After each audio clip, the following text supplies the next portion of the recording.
The Dharma, incomparably profound and exquisite, is rarely met with even in hundreds of thousands of millions of kalpas. We now can see it, hear it, accept and hold it. May we realize the true mind of the Tathagata. And there is a poem that expresses this true mind of the Tathagata and the activity that comes forth as a result of that. Bamboo shadows sweep the stairs, but not a mote of dust is raised. The moonlight pierces to the bottom of the pool, yet no trace remains. So when we are truly enlightened, whatever we do has no tracks. In other words, we are clear, we are not attached to anything. We are responding just clearly and accurately to whatever is coming before us. In other words, we are simply receiving, as Mitra-roshi so often mentioned, and there's nothing sticky connecting to it. Open arms and receive. And there are many examples of that through history, but we won't go into that. What I want to share with you today is part of what I shared yesterday, which is what prevents that. And the first thing I need to say about that is, yes, there are things that prevent this, but they're not permanent, they're not fixed, they cannot hold us back. The key is to tune in, to receive, to let ourselves experience the energy of the moment. And then there is space around us so that we don't have to react to whatever the situation is that might be a trigger for us. And all of us grow up with triggers. That's the nature of conditioning. But we don't have to remain caught by them. And so let me share first about this and remind you that yesterday I quoted the Buddha as saying that Nirvana does not mean death. What Nirvana means is being able to let go anything that comes your way so that nothing sticks, just like the bamboo shadows sweeping the stairs and no dust is stirred up. And the moonlight piercing to the bottom of the pool, yet no trace remains. There's nothing that sticks to us. But that's a mind state that comes after a lot of long work. And I don't mean a year or two. I mean ongoing long work on what we call the long maturation, or what Torei Enji first called the long maturation. In other words, we do our Zazen assiduously, with commitment, with curiosity, with ongoing presence. And as we do that, we begin to be a little bit more clear and more aware of where we're caught in stuff. That stuff being called kleshas traditionally. And as we become more clear, we begin to see where we're caught, and we have an option then to shove it under the carpet, pretend it doesn't exist, and go on being controlled by it. Or we can open to the sensations in our body that come when that stuck place arises. And gradually, through tuning in, through utter presence, in an ongoing manner, it results in space where we don't need to react. So let's get into this thing about kleshas. It's the basic idea is that certain powerful reactions have the capacity to take hold of us and drive our behavior. We believe in these reactions more than we believe in anything else. And they become the means by which we both hide from ourselves and attempt to cope with the world of ceaseless change and unpredictability.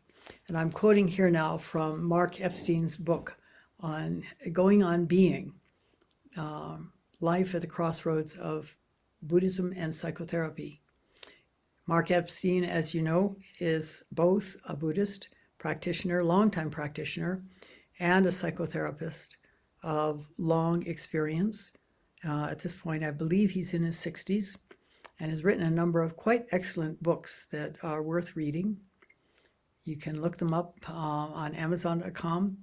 And as I said, they're well worth reading, including this one. Some of it is more psychologically, well, not driven, but sourced. He talks about Freud, for example, in earlier chapters here, but we can skip to other chapters where it is perhaps a little bit more relevant to our Buddhist practice. The three poisons of greed, hatred, and ignorance are the classic Buddhist examples, but others include conceit, skeptical doubt, so-called speculative views, notions of self that bind and restrict. Notions of self that bind and restrict. That is the self-image that we developed over, well, since we were born. The first starting with learning about this new world we've been born into, responding with a smile to caregivers that smile at us. There's the very beginning of it. We smile in response. We're learning that smiles get a smile in response. Generally speaking, sometimes they don't. And we learn that crying gets a response. If we're hungry, we have a particular kind of cry. If we're fortunate and our caregivers are compassionate and not so self-involved that they can't take care of their infant, then we find ourselves being able to be fed. Or if we're uncomfortable because we're wet, we are able to be changed, and so on and so forth. And so we gradually grow in expectation. And expectation includes whether we are in a safe environment or not. But if we are not in such a caregiving environment, then we have other experiences that are sometimes quite negative. I won't go into this, but there are people who have had dreadful experiences growing up, and yet we can still become free of these experiences. It takes a lot more work, and it's really, I would say, imperative that we work with a trauma therapist under those conditions. But doing so with Zazen as well can make the whole process go much faster. So the kleshas work by grabbing hold of consciousness and taking it over. When enraged, I do not stop to question my reality. I'm completely caught up in my anger. There's no space in my mind. I'm identified 100% with my feelings. The reason that kleshas is so difficult to translate is that it connotes something that underlies both state of mind and emotion, simultaneously thought and feeling. But more basically than either, kleshas are so intense that they propel us mindlessly into actions that cause suffering. When angry, I am gripped by my anger, and I don't care for the moment what the consequences of my words or action will be. I feel totally justified, just as the ancient language, the Buddhas have only one word for head and heart, and also in Japan as well. And Asian languages, current Asian languages, there's one word for head and heart. So they also recognize the power of these primitive states to monopolize the mind, body, and being. So I think we've all experienced being caught in an emotion or a mind state where we don't even stop to think. We're so convinced that we're right about whatever it is that we react out of that sense of righteousness. And only later, if we're fortunate, it'll happen that we recognize that what we did was not in the realm of kindness or compassion. And if we experience that and feel remorse, then so much the better. It's a start to undoing that whole thing. I remember many years ago, I was aghast because I would get angry about something and I would still be chewing on the whole thing for 2 weeks solid. I wouldn't necessarily act out on it, but it was certainly driving my perceptions and causing me a great deal of discomfort. It's with great relief that I learned finally through Zazen that I didn't have to be prisoner to those experiences. I could, if I tuned in to the sensations in my body that represent anger, then stayed tuned in until they dissolved, which takes quite a bit of practice to be able to do, by the way. Then there was space and there was no need to react, and the whole thing dissolved. It's a miraculous process that can take place. That said, we have an investment in this self-image that needs to be protected, needs to be recognized, honored, reacts to assumptions of embarrassment, assumptions of aggression, and so on and so forth. And of course, sometimes there is naturally aggression, but embarrassment is within us. We can receive an experience and react to it with embarrassment or not. And I can give you a very remarkable experience that I had many years ago. We had returned from Thailand, and I had, at the time, what was then diagnosed as ulcerative colitis. It was an extremely difficult, painful condition, and in which your innards are ulcerated. Your whole intestinal tract, lower intestinal tract, are ulcerated, and it has dire consequences. At the time, we were assigned to a year at the University of Michigan, so my husband could get further training in Southeast Asian studies, which he was a specialist with the State Department in, which is why we lived in so many Southeast Asian countries. And so I spent a lot of time in the gastrointestinal floor of the University of Michigan Hospital. I received 2 different, what do they call them?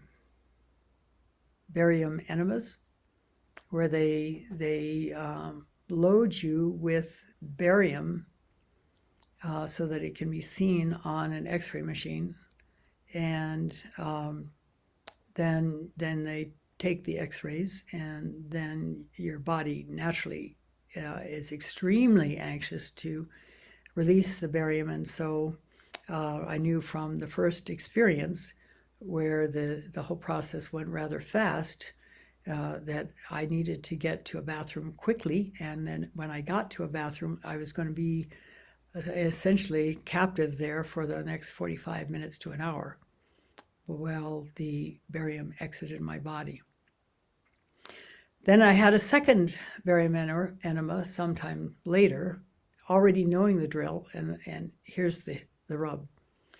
They schedule 6 people at a time for these barium enemas. They have 2 bathrooms. The first time I was fortunate that there was a free bathroom. The second time, the examination took so long, the X-ray process took so long that I was getting pretty desperate before the end of it. Got back to the room, the waiting room, and both bathrooms were full.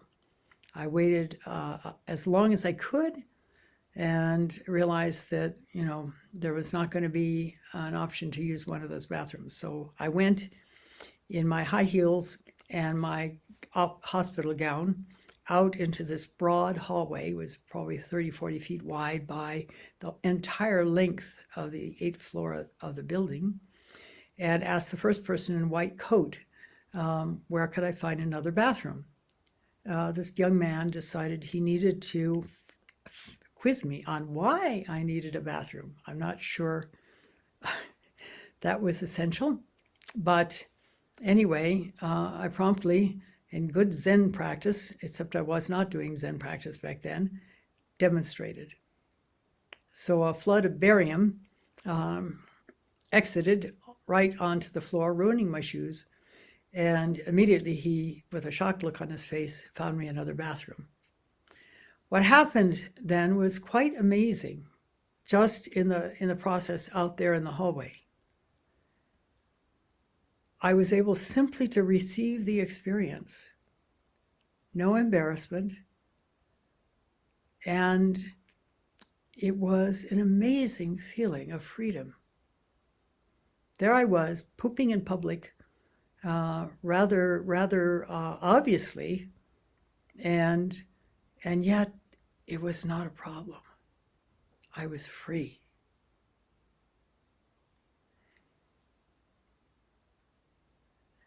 I was as if I was the moonlight piercing to the bottom of the pool, leaving no traces.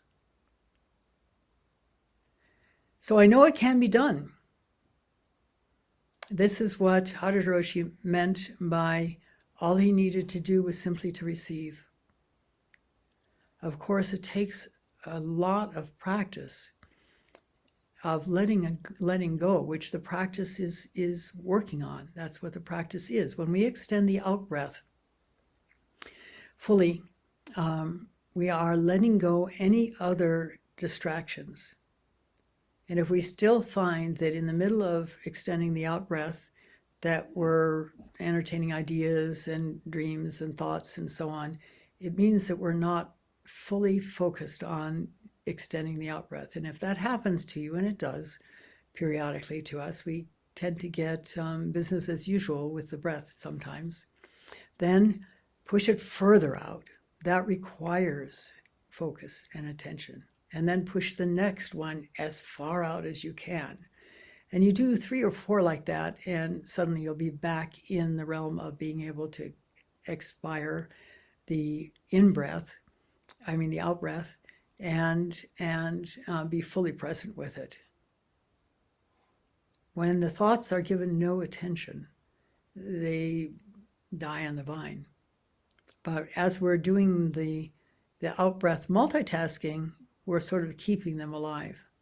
So that's how to work with that. But as we work with it in an ongoing matter, committed with sufficient zazen on a regular basis, gradually we will become, little by little, more and more free. And eventually the potential is to become like that moonlight, leaving no traces, to become like the bamboo shadows, sweeping the stairs and leaving no dust arising. There are other examples of this also in this collection of what is called Zen Sand, the capping phrases that are used in Rinzai Zen koan work. The clouds are not obstructed by the mountain peaks.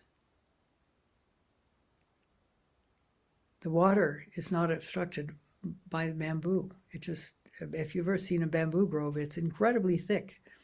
You can't possibly walk through it.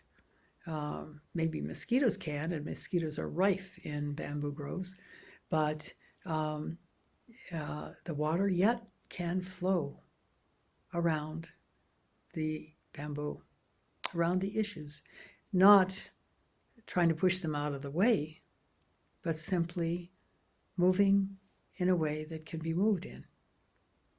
So this is the gift of our practice. And know that it takes a long time, because as part of the process, we are bumping into where we are caught. or we're prisoner to our triggers that beget shame or anger or rage or disappointment or any of the other emotions. You can do it. It's been done over millennia by millions of people. All it takes is persistence, commitment, and a willingness to really let go, which is a challenge. It's, in my earlier years, I was doing graphic design and paste ups of a newsletter. And back then, you typed up the text on a piece of paper, and then you cut it out and you pasted it down with rubber cement. Rubber cement is extremely sticky. And if you get it on your fingers, which you don't want to do under those circumstances, it's hard to get off. It doesn't just wash off. You have to use chemicals to get it off. Thankfully, later on, they began to do photo typesetting, where you would send your text to someone who did the photo typesetting, and they would send it out back to you as a photograph, and it would be having a waxed back, and you just waxed it down. You just pressed it down and burnished it so it would stay put. Now it's very, very different. Now you have computers that do it just digitally, and it's a very different thing. But the rubber cement event is a sticky adventure. And our caught places, as my dear friend Chisan calls them, are like rubber cement. They don't go easily, but they will go with persistence and with tuning in. That is the key. Tuning into the felt sense of the moment. No need to identify what it is. No need to have pictures. No need to have memories. Just the energy in your body. That means the sensations in your body that are the energy moving around in your body. That's what you want to tune into. And be curious. Not in words, but sort of as if you were on Mars and you're looking at the landscape and you have no preconceived ideas about what's there. So maybe Mars is not a good example, because there's, I think, some pictures of that. If you're on some unnamed planet and you have no idea what the characteristics of that planet are, and so you're just open to exploration and experience. This is how you go about your Zen practice. Open to exploration and experience. And it's an inner exploration and experience. You're exploring your own mind. This is absolutely right on. And you can, and nobody's going to stop you from doing that, except yourself. So if you persist and persist and persist and persist, and there are not necessarily any mile markers on this, progress is irrelevant, because all you're doing is uncovering the layers of self-image that prevent you from seeing the reality of who you really are, which is exactly able to be like that moonlight. You're acting, but there's no sticky stuff hanging on. This is the gift of the practice, and have faith that you can do it, because you can. I thank you for listening. We'll stop now and recite the 4 vows. Nirvana is real.